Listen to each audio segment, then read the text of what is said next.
chuông vang reo rạt 12 giờ. Em hẹn tôi mong mãi tới 12 giờ.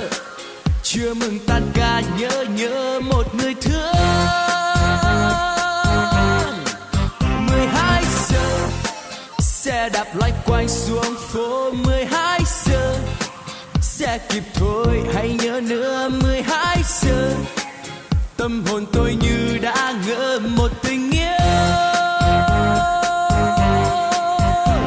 Là giờ có em mùa xuân thắm lên làn môi sắc hồng.